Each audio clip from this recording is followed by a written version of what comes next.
They call me Diamond Dave, and full name Diamond Dave Whitaker, Whitaker. Well, I came from Minneapolis, Minnesota. I got here in 1957, having heard and read that something was going on here. They talked about poets gathering.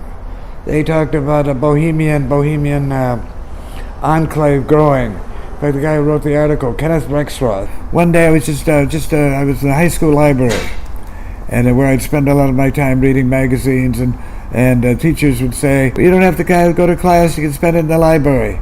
Or you can go to the University of Minnesota library. And I remember one day, I'm reading Nation magazine, which was a left-wing, liberal, in the 50s. We're going back to the 50s, I have you know, I'm 78 years old. I want you to know. And there was an article. It said The Mature Bohemians. How interesting, by Kenneth Rexroth. And he talked about what he called the first Bohemian enclave. It was a ground where music and poetry and all of that was coming together in North Beach, San Francisco. So I read the article, and I had no idea what I wanted to do. Best thing, I thought I was going to be a hobo if I was experimenting by riding freight trains around and so on. That seemed like the free life to me. So when I found out by Kenneth Rexroth that all he had to do was come to San Francisco and it was happening there, poetry readings, all-night parties, poetry reading, all-night parties, pot smoking, all of that, I said, that's where I want to be.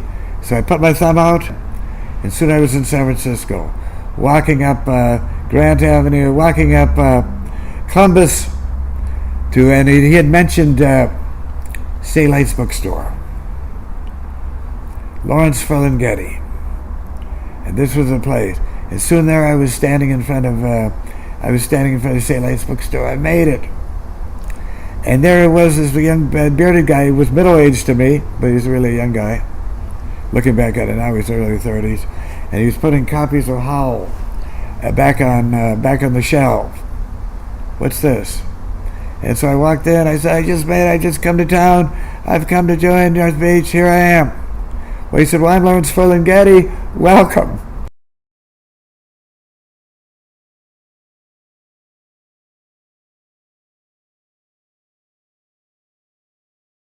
I cast a wide net. I find that common thread. I let life flourish, and includes the part and parcel of that wide net is poetry, and what poetry has meant to me in my life, and what poetry has meant to me in my life. The poets I've known, the places I've been, but so it is part of the woof and woof, the woof and woof of my life for sure. And how I say it, what I do, and my spontaneous response to the world, and also from time to time when I do sit down and let a poetry come. My mother and my father really introduced poetry to me at a very early age, and even to this day. Okay, poetry is the dance of life for me. Poetry is the warp and woof of existence for me. Poetry is the summing up. Poetry is the bringing together. The beat of life. I go back to the beat generation, which took it off the page. To the hippie movement, which added some guitar to it. Turned it into song. And now we have emerging with your generation, well, way before, from the late 70s, early on. It's the hip-hop generation. Again, that's what poetry is to me. Poetry is the rhythm of life, I think I said it. Poetry is the self-expression. Not only what you're saying, but how you're saying it.